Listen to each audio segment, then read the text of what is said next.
बेटा अपने पिता के पास गया और बड़ा परेशान होकर बोला, मैं अब मेरी पत्नी के साथ एक पल भी नहीं बिता सकता। वो मुझे आंखों में चुभती है। कभी कभी मुझे लगता है कि मैं उसकी जान ही ले लूं, लेकिन मैं जानता हूं ऐसा करके मैं और ज्यादा मुसीबत मोल ले लूंगा। पिताजी, मैं आपके पास आया हूं, अब आप ही मुझे कोई रास्ता बताइए। पिता ने अपने बेटे को बहुत समझाया, पर वो कोई बात सुनने को राजी नहीं था, जैसे उसके सर पे खून सवार हो। पिता ने एक गहरी सांस भरी और बोले, देख बेटा, मैं तुम्हें तुम्हारी पत्नी से छुटकारा दिला सकता हूं। मेरे पास एक धीमा जहर है जो व्यक्ति को धीरे धीरे खत्म करता है। मैं तुम्हें वो देने के लिए तैयार हूं। बस तुम्हें मेरी एक शर्त माननी होगी। दरअसल ये शर्त भी तुम्हारे भले के लिए ही है। तुम्हें आज से ही अपनी पत्नी से अच्छा व्यवहार करना होगा, उससे प्यार से बात करनी होगी, उसका एक बच्चे की तरह ख्याल रखना होगा, उसकी बातें, उसकी शिकायतें सुननी होगी, और ये सब इसलिए ताकि जब वो मरे तो किसी को तुम पर शक ना हो।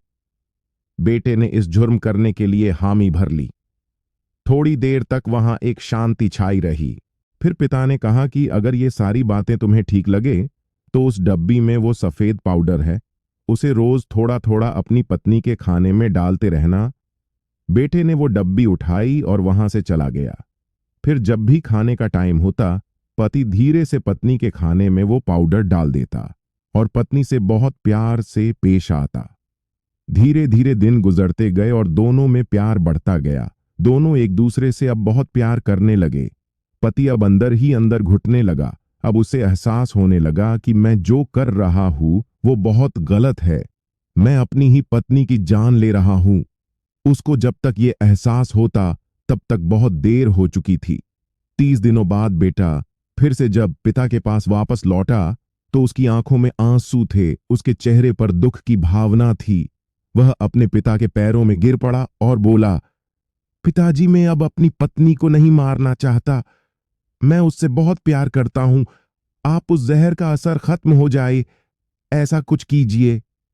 पिता ने अपने बेटे को उठाया और बोला, डरो मत, उस डब्बी में सिर्फ चावल का आटा था। असली जहर तो तुम्हारे मन में था, और मैंने जो तुम्हें शर्तें बताई थी वो उस जहर का तोड़ था। आप जब अपने मन में गुस्सा, शक जैसे जहर को बना देते हो तो वह आपको अपनों से दूर कर ही देते हैं। उनसे निपटने का यही तरीका है कि अपनों की बात सुनें, अपनों का ख्याल रखें, दया भाव रखें, माफ करना सीखें और ज्यादा अपेक्षा न रखें।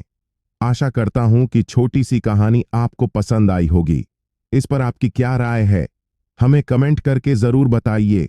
कहानी पसंद आई हो तो लाइक और शेयर करना बिल्कुल भी ना भूले। पूरी कहानी सुनने के लिए बहुत बहुत धन्यवाद।